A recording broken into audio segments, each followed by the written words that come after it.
and welcome to Food, Views, and Big Ideas. I'm Tawnya Bahr. And I'm Lucy Allen, and this is the podcast from us here at Straight to the Source.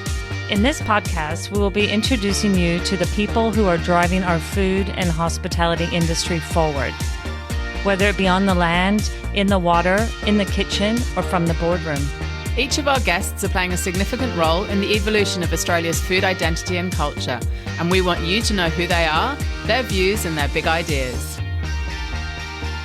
Hi, I'm Tawnya. Lyndey Milan is a self-made food and wine expert and media personality. Few in the industry have achieved the influence and profile that Lyndey has. Lyndey's success has been driven by one overarching mindset, and that's curiosity. We talk about how her career has unfolded and what puts fire in her belly today to do the work that she does. I really hope you enjoy the conversation as much as I did. Lyndey, thank you so much for joining our podcast today. It's nice to see you, and it's really special to have you on here, so thank you. It's my pleasure, and I've been enjoying listening to some of your podcasts. Oh, good. Well, Lucy and I are enjoying doing them. You've been in the industry for over 30 years and have had an amazing career and paved the way for so many. Your energy and passion and all things food and wine is an inspiration. And it's been an inspiration for me since I moved to this country in 1995. And I know you've done lots of interviews, but for us on this podcast today, what I would love to know more about you and when you first went into the industry and how that came to be. Well, it was a very circuitous route. And I do like to say I've just found a roundabout way of being a performer.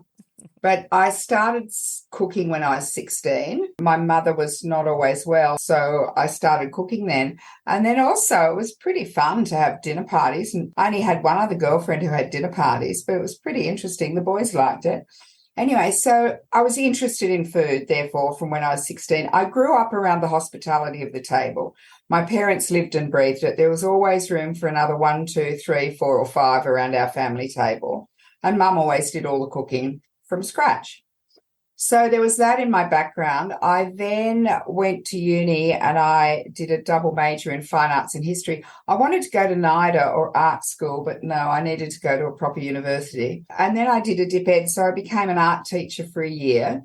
By then I was married. I got married while I was at uni, silly girl. And of course, that's when I was really cooking and really entertaining and loved it.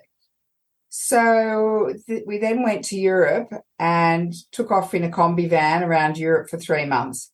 Well, I just loved it. The sights and the sounds and the smells of Europe and the different foods. I mean, it was just amazing. So how old were you? Oh, I must have been about 22. Mm-hmm. Yeah, it was probably 22 or 23. Yeah. And that was just amazing. Anyway, then I ended up back in London. I worked for a creative consultancy. I was an itinerant Australian. I didn't want to teach there. And so I had taught myself to type before I left school. And so I'd done temporary secretarial work all through uni. So I got a job as what would now be called an EA to the chairman and managing director of a creative consultancy. And this was very new and very avant-garde instead of it being a full-service advertising agency. I worked for them and I used to get in cordon bleu cooks to do our boardroom lunches. And I used to think, oh, yeah, well, that's all right. I can do better than that. Anyway, I had split with my husband and then I met, this sounds good, doesn't it? I met my next husband. And we both loved entertaining. So I said to them, I'm staying, but not as a jumped-up secretary. And they said, look, you're half running the place anyway. So if you can replace yourself, you can be general manager. Well, look, I did that. And it was quite interesting because Terence Conran was the director of the business. Mm-hmm. That I had much to do with him, but we were just down the road from the Neil Street restaurant in Covent Garden. Funnily enough, the managing director went on to found the Chez Girard Group, Lawrence Isaacson, and he went on to become a restaurateur, which is quite random and by chance. Then we decided to come to Australia. Nigel was English, came to Australia. I worked in advertising again as an advertising executive. And then I left when it seemed like I was 10 months pregnant with my first child and thought, well, I won't work again until my kids are at school. Now, he was a really good baby and I was bored. And much as we were entertaining a lot and we were doing a lot of business entertaining, I pitched the advertising agency I used to work for to do their boardroom lunches. So I started doing their boardroom lunches. And then I was too busy, like everyone loved it. So I brought in a partner. We both just started off wanting to do lunches. So did you set up a professional business, or was it something that morphed from a side hustle kind of thing? Oh, yeah, more from a side hustle. You're quite right. Well, she was a friend of my sister's who used to make cakes and sell them to cafes. And we didn't live far from each other. It was very sort of informal how we did it. So this is hilarious. So then we were doing that. And then Peter Howard, who some people will remember, he was a TV and radio guy, but he was a teacher at TAFE, at North Road TAFE. And he had a year's sabbatical in 1987. And there was a stock market crash. So our business was slow. So I decided to set up a cooking school at home. And Pete said, oh, I'll join you. So we had this hilarious cooking school, which was great. And then after that, he said, look, I never want to go back to teaching. Can I join your business? We brought him in. And then he said, but look, we've got to get a commercial kitchen, because Gail and I lived really close to each other. Her kids used to run in between the two houses. You know, her kids were older than mine. Now, was this in Linfield? Yeah, in Okay. Linfield. Mm-hmm. Yeah, we both lived in Linfield. Yeah. Anyway, cut a long story short, rather than just getting a commercial kitchen, we bought a cafe in Northbridge Plaza and called it, so our company now, we were called Cuisine Affair. And by this stage, though, we started doing some much bigger events. And so we called it Cafe Cuisine Affair. And I remember this is where we got our first big job. So a friend of mine was on the Lady Mayoress's ball committee, and she brought the event organizer into the cafe for dinner one Thursday night and asked us to pitch for the Lady Mayoress's ball. And this was fantastic. It was 750 people in the town hall, and this was great. And I can tell you, I was supervising that. We served the last person their main course 20 minutes after the first one. And I think that's pretty good.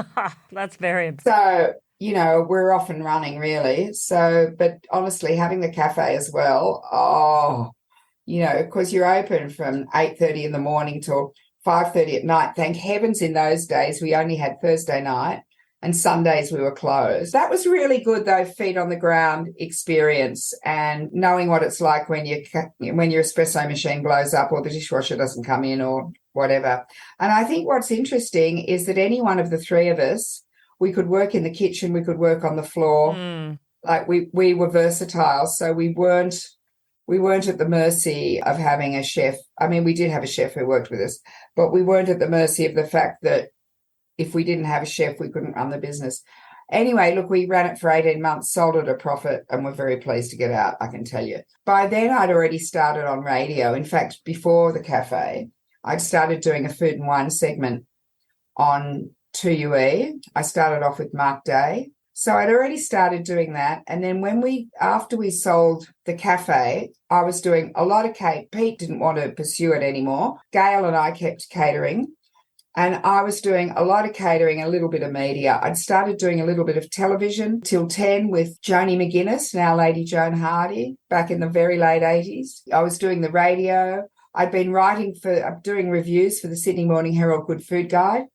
Started that in 1987, and I still do it to this day. The reason was I'd been invited to it, and Leo was there, and I gave him a free character analysis about a few of the reviews, and he said, we'll have to get you on board. And he did, and it was just wonderful. Did he ask you for that, or did you just volunteer it? Oh, I may have just volunteered it. No, it was great. And what was terrific, it was very consultative, because all the reviewers would be there, and we sit around a table before they were assigned. And so you could say, look, no, I'm friends with this person. Of course, it was a smaller market then. And then they'd say, oh, well, look, so-and-so's been overseas for 2 years. Let's send her up to Barara Waters.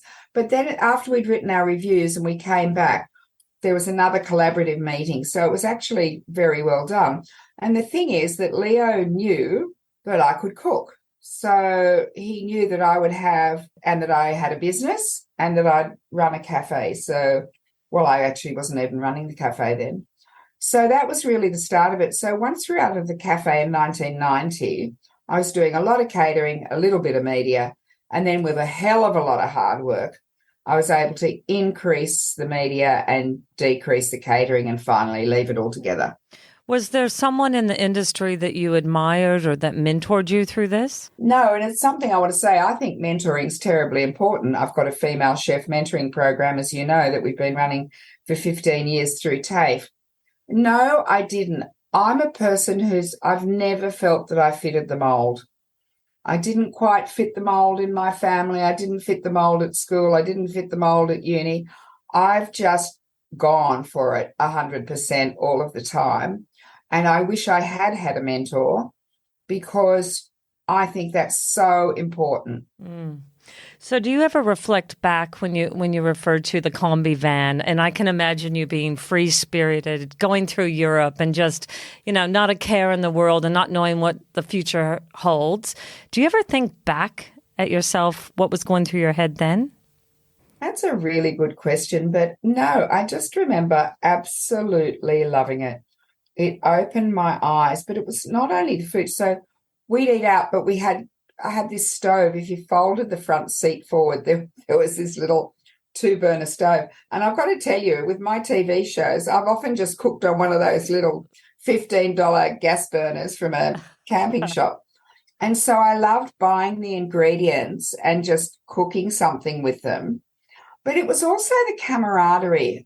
And to me, camaraderie is really important. Mm-hmm. So we'd go and park our combi, in a camping area. And, you'd see some people and you'd talk to people, have a few drinks at night and whatever. And then, you'd be in another country a week later and the same people would rock up and we'd swap books. You'd finish reading a book. And so you'd swap it with someone and sometimes you'd feed each other or you'd say, oh, look, I found this fabulous little restaurant. I just think it was the fun of it all. And and to this day, I just love traveling and exploring. I love finding new things. You spend a lot of time traveling, don't you? Yeah, I do. I'm lucky, really. I'm lucky in that. So I lived in London for 3 years, but then back in Australia. But, as I got into the media, I was very much in the food media. And then I really got into the wine media. And that really started because if I was doing a big function for, 750 people at the town hall, you'd have to get the wine in. So I would work obviously with someone who had a license. And so I started learning about wine and then I started teaching food and wine matching. And it's interesting because I think food and wine, it's like a good relationship. You want to help each other be the best version of yourself. And I think you can have lovely food and lovely wine. And if they don't go together, it cannot be very exciting. But if they can uplift each other, that's wonderful. And then I got into travel. So much as I've been on familiarizations, food trips, and I'm incredibly lucky because I've been to South Africa, Morocco, Portugal, Spain, Greece. That's been a fantastic foundation. And now I do host tours myself. When you talk about food and wine matching, sometimes they're an afterthought. Sometimes you've put so much effort into the food and you go, oh, well, we'll just have that red, we'll just have that white and we'll be right. Or vice versa. You're doing a wine tasting and you're not necessarily thinking about the food. So that's something that you really have educated for many years, and you're doing that today online, aren't you? Yeah, I am. I'm doing, fun with wine. I thought I'd do that. But look, it's not a bad thing to start either from the food or from the wine because it depends on, like if you're having people over for dinner, that's a holistic thing. That's one thing. But if you're launching a wine, then any food should support that wine. But if it's about the food, then you want the wine to support the food. It's in the same way you might put people together around a table. You want people who are going to get on, but you also want to have some energy. But yes, I've started doing that fun with wine because I'm not a serious wine writer in the sense of being very learned and worthy. I want people to have fun with it. My whole thing is trying to demystify anything that goes on at the table. Demystify the food, demystify the wine. It's something you're going to eat and something you're going to drink. So I think we can get too caught up in it. I don't want people intimidated. My concern with some of the so-called reality shows is that people think these are ordinary home cooks making these incredible meals. And there's actually research out to show that they're feeling disempowered. I want to empower people. And the reason is we've got extraordinary produce. And in Australia, it's accessible. Historically, it's been affordable. Sadly, prices are going up, but so are prices of prepared food. But we worry about our children being literate and numerate. But if they can't look after themselves, they give up all of their rights to packaged goods manufacturers anyway. Sure, have takeaway because you choose to on that occasion, but not because you're obliged to, because you have no other way of feeding yourself. So I don't want to make it seem hard. I want to make it seem really easy. And it is easy. So that's what I'm trying to do with wine as well, because wine is a fantastic agricultural product. And it is our duty to drink it and support the industry. Well, are you also looking at seltzers and non-alcoholic drinks? Are you going across beverages as a whole, or are you focusing primarily on wine? I'm focusing primarily on wine. It's where my heart is. I'm a girl who drinks water or wine or coffee. And I just think there's so much to know. And it's not that I haven't, written on beer and food matching. But I just think, look, to try to be a generalist, I'll just go with what I know and with what floats my boat. Well, I can only imagine how many dinner parties you've been to, and I've been lucky enough to be at a few. But is there one in particular that really just stands out to you? In terms of a dinner party? Yeah, in terms of a dinner party, whether it's the food or the wine or the company. Well, I've got to say, John and I used to love having dinner parties. I have this little trick where just before entree, I say, okay, after entree, you're going to introduce the person on your left or your right. And it gets them talking. And also then they don't just talk about themselves when we go around the table. That's a bit of fun. I'm a very lucky girl. I had John Cleese for dinner twice. Now, that was pretty interesting. I cannot remember what I cooked. Really? But it was that was pretty interesting. So how did that come about? Oh, okay, because we had a TV business and a TV distribution business, and we had a mutual friend, so she brought him for dinner, and it was just the four of us. And then the next time he was back in Australia, we had a whole lot of executives from SBS, and we had all of them, and we had him. So, it's pretty amazing to think I had John Cleese in my house. Absolutely. It's been fun. I'll tell you what, we had some Chinese TV executives too. Oh, my God, that was amazing. I remember I offered 2 choices per course, except we had our staff there as well, except I'd told them they had to pre-order, so I knew in advance. But so that I had, I had kangaroo on the menu, but I had seafood, but I had safe choices as well. They were terrific. They were very keen to try the kangaroo. It was really great. I mean, I think that's fun. And another time, it was because I was on the Tourism Australia Food and Wine Advisory Panel, and we had that invite the world to dinner in Tasmania.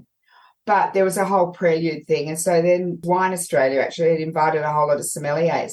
So I did a lunch for sommeliers, and that was brilliant. I had an oyster grower shucking oysters on the balcony. So I used all Sydney Royal Award-winning produce. I did a barramundi ceviche. I remember I had Millie Hill lamb. I had cheeses. I had everything. And then the wines, because there were a couple of female winemakers there as well. That was a really special thing to be able to do. When you have moments like that and you walk away, do you pinch yourself? Do you go, this is incredible. This is an incredible experience in my life? Yes. It was such an honour to do it. I am such a proud Australian. I'm 6th generation Australian. And for me, I've got goosebumps now, to be able to showcase the quality produce we have here, especially it was all, Sydney Royal medal winning produce, which you as a judge know, it's squeaky clean. I would say it's the best judging in Australia because it's impartial and independent and done blind. But to be able to showcase that, because that's the other thing, to give back to those producers. I've always been, I don't know where, people say to me, are you from the country? and I'm not, but nowhere do I feel as connected with our land as I do when I'm in the country. And I think it was because I was brought up by my parents to be respectful, but also if we don't have farmers and producers, I don't have a job. Mm. You know, and it's also the honesty of people there, but to actually grow a thing and care about it and curate it and send it to market, like, that's amazing. And, you know, that's what's been so fantastic in some of my TV shows, to be able to go and see the farmers, you know, where they live. From a respect point of view, and also understanding the value proposition, understanding what goes into it and why costs are what they are, and the logistics and everything else. It's not just a matter of growing that ingredient. It's about getting it to the back door of your restaurant or your home. I think you've just made a really, really good point, and that is about the costs to the farmer. I have never met a farmer who did not want to leave their land in better condition than they found it. They regard themselves as custodians and caretakers of that land. And I think one of the roles of the food media is for me to explain to my audiences why something is of value, why you can taste for yourself, but why it is worth paying whatever this, if that's what you have to pay. But just telling the story behind the product, and then let people make up their own minds. And that's lessening the disconnection. Absolutely. So when you think back when you were cooking in Linfield in your home and your children were running around and you prepared a meal and you sold it, or you catered an event and you wowed your customer and they said, can we have some more? And then you built your business and then the cafe.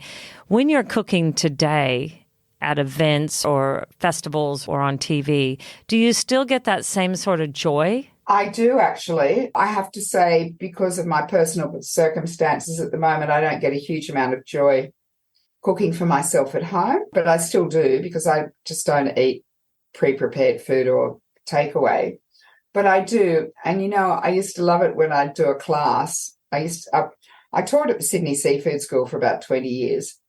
And I just love it when I got in front of that audience. See, I do love live. I got in front of that audience, and it's really funny because that's how I met my partner. He was dragged kicking and screaming to a cooking class as a birthday present. And what he said to me afterwards was, because, you know, I talked to him, he talked to me afterwards. He said, I just loved your sales technique.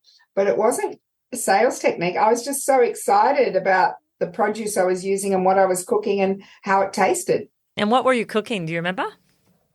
Oh, I did Spanish. It was Spanish seafood and wine. Mm-hmm. And because I did 17 of those classes and they were all different, I can't remember which one it was, but I did 4 dishes, and then they go through to I spend an hour doing that. Then they go through to the practical kitchen for an hour and a half, 5 to a bench, and they recreate those dishes. And then they go through to the dining room, and I would put up 4 different wines to go with them. I've just put myself out of my comfort zone because I'm going to be the guest chef at A Taste of Streaky Bay for Tasting Australia. And I haven't cooked for 100 people in a long time, but there are local chefs down there who will support me. Yeah, I think it's good to put ourselves out of our comfort zone every now and then. Absolutely. And for listeners that might not know where Streaky Bay is in the Eyre Peninsula in South Australia, and the seafood that comes out of the water. They've got oysters, they've got prawns, but actually down there they've also got beef, lamb and pork and honey and grain. Yeah. And capers. Did you know they grow capers there? No, I didn't know they grew capers there. I filmed with someone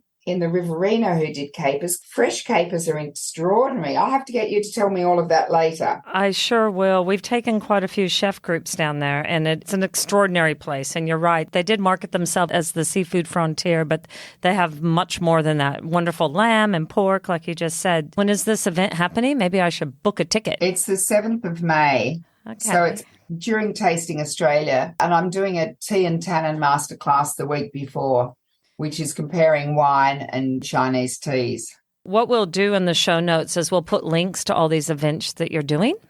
Okay. And also links to your website. And I know you have a really good newsletter that you send out. It's weekly, isn't it? I mostly send it out weekly, yeah. Can you believe it? It's a huge amount of work. But I do, and I'm not one of these people who says, sign up, it's free, and then put up a paywall. It's free every week. Well, every week it lands in my inbox, and there's always a wonderful takeaway, whether it's seasonal inspiration or a recipe or what's happening, or, you really do have your finger on the pulse of what's going on in food and wine. Yeah, well, I think we've got to stay abreast of things because things change. They change so quickly. It's actually pretty hard to keep up, really. If you had some advice for someone going into the food industry today, what advice would you give this person? For someone going into the industry, I think it's a matter of knowing that you have to work hard. It's not for the faint-hearted. It is hard work, but if it's what you truly want to do, do it. But also keep educating yourself. I think that's really, really important. I started off as an enthusiastic amateur, but I used to go to classes at Accoutrement. I mean, Stephanie Alexander's now a good friend of mine. We had dinner in Melbourne on Sunday night, but I can clearly remember going to one of her classes at Accoutrement where she did duck. She stuffed the neck of this, she confit the leg and she did the breast and, I just think you can always learn. I think keep your eyes and ears open. And I'm someone who, I'm like trying to learn how to say no, but I would say to someone young, say yes. Get as much experience as you can, but do not put up with bad behavior. Have your boundaries. And if you can get a mentor, then that is just so valuable. When I look at the girls and the women who've been through Tasting Success, they all say, it's changed my life. So I think if you can get yourself a good mentor, that's fantastic. But otherwise, you got to work at it. It's not going to come to you. You've got to go after it and work hard. And, the other thing is always err on the side of being early, pleasant and well-dressed. You won't get disappointed. You may indeed end up somewhere you didn't expect. That's very good advice. And you can't fast track it. Do you find that, I love that, Tawnya. It's like, no, you can't fast track it. Experience is experience. There's no way of, getting it without doing it, That's right. And, so many other cultures revere age and wisdom. And I'm not sure that ours does, but you're quite right. There's no shortcuts. You can become more efficient by getting some training. Nothing wrong with that at all. And I remember, people said to me, some years, after my husband and I had separated, they said to me, "Oh, you've done really well." And I said, "I've worked really hard." And I think that's what it is. But if it's what you love, I remember when I started doing this as a career, really, with the catering, a friend that I'd worked with in advertising, he said to me, "You're making a big mistake. You're making your hobby your profession." And I said, "What's wrong with that?" Isn't that genius? The ultimate? Yeah. In terms of barriers that you've had, is there certain obstacles that have been thrown your way that you could at least give some advice on that you would like others to avoid? That's a really interesting question. I'm not one of these people who had a game plan. I'm not one of these people who had aims and objectives and a piece of paper and wrote down my vision. I've sometimes created opportunities. I haven't only followed opportunities. But when I think about it, it's my getting into food was a roundabout way. I mean, food's my third career because art teacher, advertising executive, and then food, and of course then into the media. It's just that I see opportunities. I think one of my things is that I can connect people as well. Look, there are barriers, especially with television, because, we're all supposed to look a certain way. Oh, it's a really, really tough question. Well, I think what's hard for young people is they can't get experience. They can't get a job because they haven't got experience, and they can't get experience because they can't get a job. I think that can be a real challenge for young people. There's nothing wrong with going and volunteering and getting a bit of work experience either. Not that you want to get taken advantage of, but there's nothing wrong with going and offering to do something for nothing. in terms of work experience. You do volunteer a lot and you do a lot of great work for charities and organizations. And you mentioned earlier about the Sydney Royal Fine Food with the Royal Agricultural Society. Maybe we could touch on that because that's an incredible organization doing amazing things for ag and businesses. How did you get involved with the Royal Agricultural Society? Oh, look, that's a great question, Tawnya. Love your questions. So I was a celebrity cheese judge because I was already in the media. They used to have this celebrity cheese board. So they got people who are in the media to go and judge. And it was absolutely appalling the way the cheese was displayed and everything like that. So I wrote to the chair of the Dairy Produce Committee and pointed out how this could be improved. You know, he took it on the chin and he wrote back to me and he invited me in for lunch one day when they were having council meetings. And I went in. First of all, he did a double take because I was wearing a pantsuit. Because back in the day at the Easter show, but this wasn't Easter show, to go into the council stand, ladies had to wear a dress. Mm-hmm. Hilarious. Can you believe this? So this was probably in about 1994 and 1995. Anyway, he took it on the chin, and so we went through everything, and I gave him a whole lot of ideas and, you know, more contemporary ideas and, you know, professionalising things. He said, we're looking for more members of council. Now, it was a period of affirmative action. I know that. And so in the end, I got nominated to council. Now, back in those days, it had to be unanimous. So you were... you had to fill in all the forms and do everything else, and then you were nominated to council. So I couldn't believe it. I still can't. So in 1996, I became the third ever female councillor of the Royal Agricultural Society of New South Wales.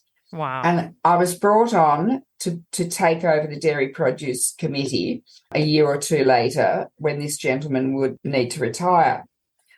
But once I got there, and I loved it, my parents caught it at the Easter show.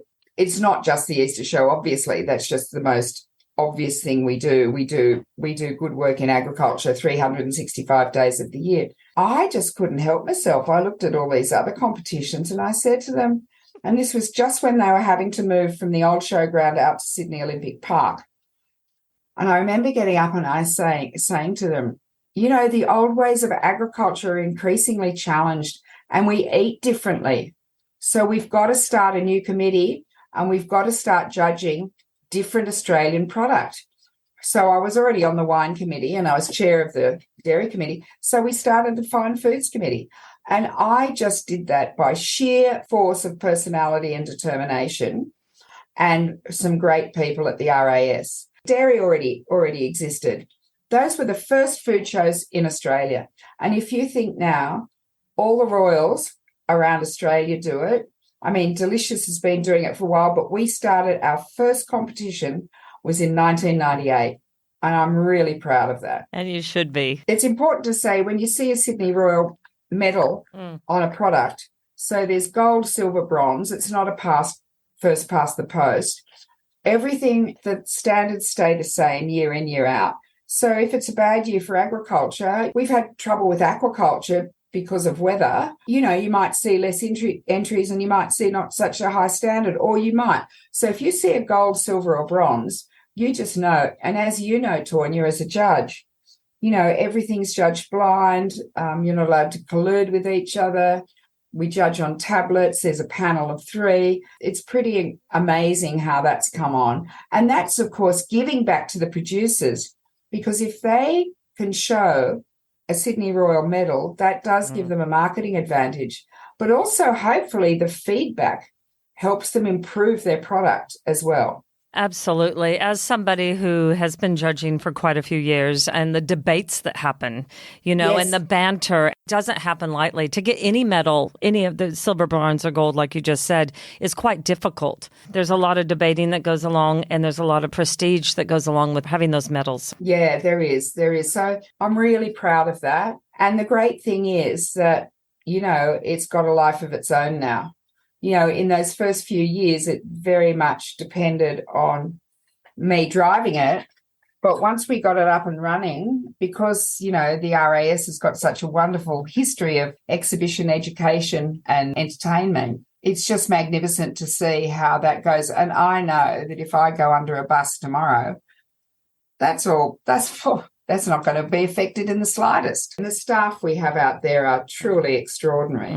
You know, I haven't chaired the committee for a long time. It's just great to know that I've made a difference and that will continue on. And it's like Tasting Success, the female chef mentoring program, you know, that's making a difference. It's making people's lives better. And, you know, I think I've been very fortunate in my career. I mean, it's all because of hard work, my hard work, but I have been fortunate. So I think it's great to be able to actually give back and hopefully let some other people have an easier path. What you have done and what you continue to do at every stage and age is wonderful. Does it still put fire in your belly today? It absolutely does put fire in my belly today. And the thing is, you know, we touched on experience and wisdom before. You know, I've still got a lot to offer.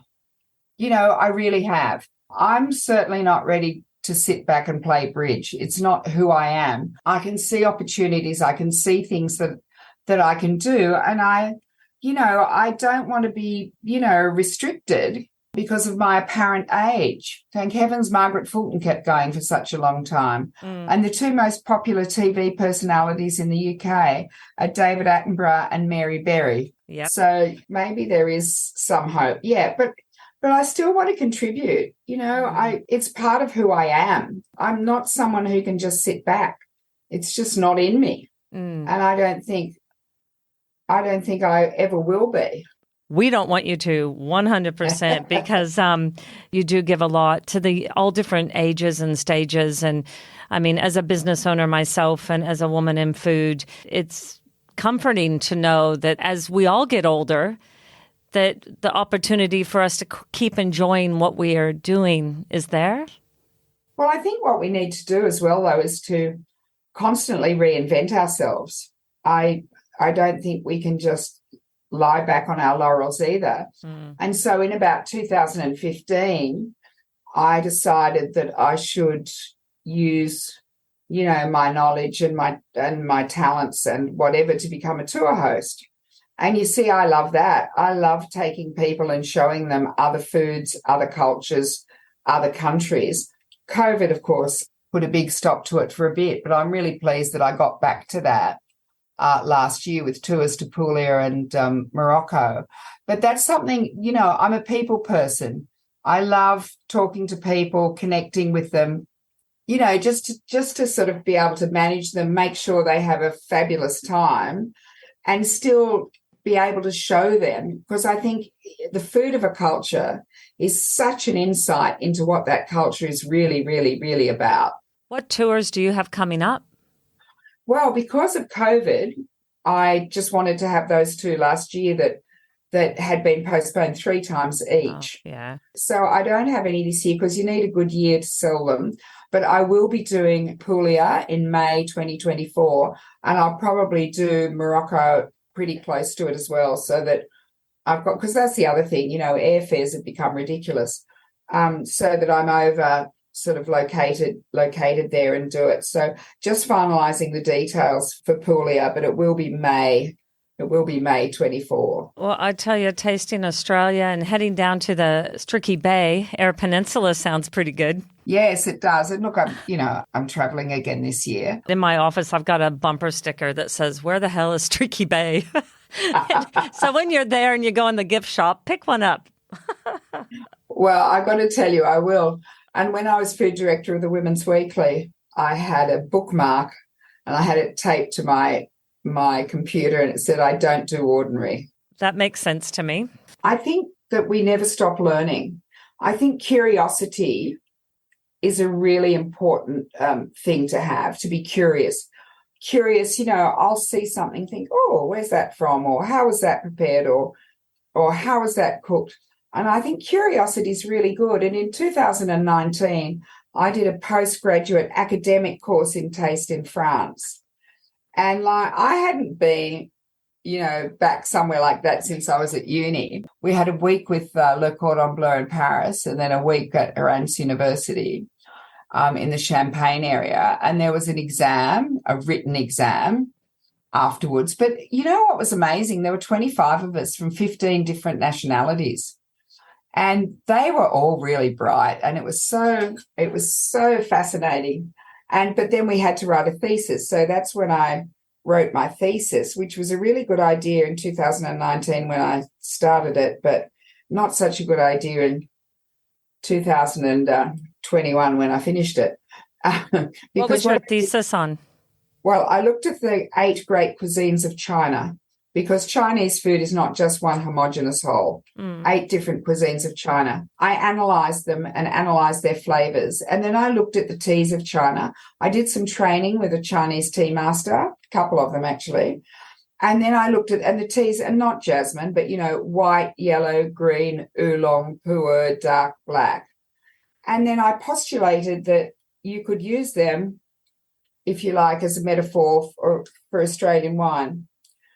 So I went, and this was just in between the 2 COVID lockdowns. I managed to get to South Australia to the university, to the sensory lab, and I did some taste tests with trained tasters over 2 days of 6 wines and 6 different teas. And the science absolutely backed up my proposition, which is that you can correlate a tea with a wine style. So I thought this would be fabulous and that I could write a fabulous book on it. But, of course, we're not really selling much Australian wine into China. It was really good to go back and do something academic and, make sure that the brain was still working. And that's what I'm going to do a masterclass on for Tasting Australia as well. So do you have a favourite variety of tea? No, because I'm actually not a tea drinker. This is what is bizarre.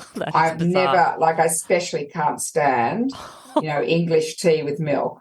But I sort of quite got into, I think pu'er is a pretty interesting tea. It's so different when you drink them, and when you have them in a fine dining setting, it's really interesting. And it's like, there are a lot of similarities with wine. But no one else has ever done this. Jancis Robinson's got one paragraph on her website, and I had the academics searching academia to see if there'd ever been any papers on it, and there haven't. So, that's pretty exciting, and it's just it would be such a massive undertaking to now turn it into a book or a proper scientific paper, which the professor wants me to do. But I'm not a scientist, I go with my gut feeling. I did it. Yes, sure, I did it from the brain, but actually I did it from the gut and tasting. It's like food and wine matching. Does it make you smile or does it make you shudder? If it makes you smile, it's great, And it stemmed from that key word you said earlier, curiosity. Yeah, curiosity, I think is, and I think that's a really important quality to have, or to have that curious mind. Yeah. Well, do you have a favorite meal that you like to cook? That's a really good question, because it depends how I feel, what day of the week it is. I do really enjoy cooking a paella for people, because it is so fabulous when you bring it to the table, because it just looks great and you don't have to worry about presentation, because it just looks great all by itself and everyone can serve themselves. Whereas if you're plating up a single meal, it's like, I'm not a food stylist, I've done it, but it doesn't mean it's not my thing. Mm-hmm. But I do love, and I think I like a paella because when you have shared food, it brings people together even more. My whole thing is about connecting at the table. Mm-hmm. And I think when there is shared food like that, and the other thing too is that you might serve the person next to you. I want to inspire people and I want to nourish them and I want to connect them as well. And I just think that's a great way of doing it, with a lovely big shared dish.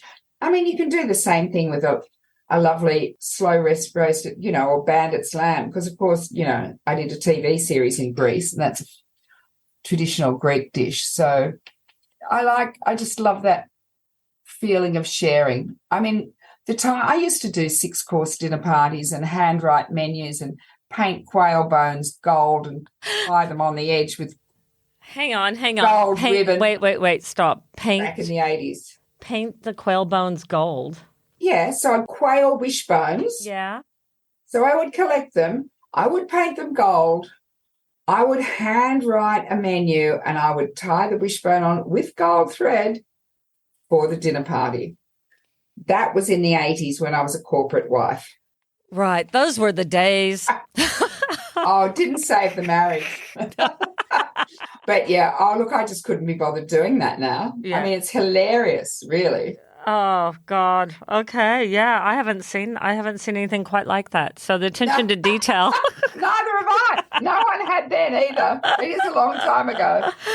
Is there anything else you would like to say before we wrap it up? My other thing too is that I believe in reconciliation through food. So and I've been actively eating Indigenous native food since 1981 when Edna's Table restaurant opened. But not only in terms of within Australia, but other cultures, welcoming migrants from overseas or going to their country. If you eat the food of a country, it is your beginning of understanding it and your tolerance and your acceptance. So I think a bit of sitting down and eating around the table can solve a lot of problems. Hear, hear. Well, thank you. Thank you, Lyndey, very much for spending your morning with me and for coming in and being on our podcast. Well, thank you so much. And I love the work you do. And it's been an absolute honour to be on with you. Just remember, everybody, keep cooking and you'll keep smiling. That's it. Well, thank you so much for tuning in with us today. We really hope you enjoyed listening as much as we've enjoyed the conversation. You'll find links to anything mentioned in today's chat in the show notes. We have some more extraordinary guests lined up and we would love you to join us again. So please make sure you're following us on your favourite podcast app so you don't miss future episodes. We'd also love to hear any of your feedback, good or bad, or perhaps you've got a guest you'd love to hear from. You can let us know. And the best way to stay up to date with what we're doing, who we're talking to, and where you'll find us around the country is to become part of the Straight to the Source community at straighttothesource.com.au/community. Until next time.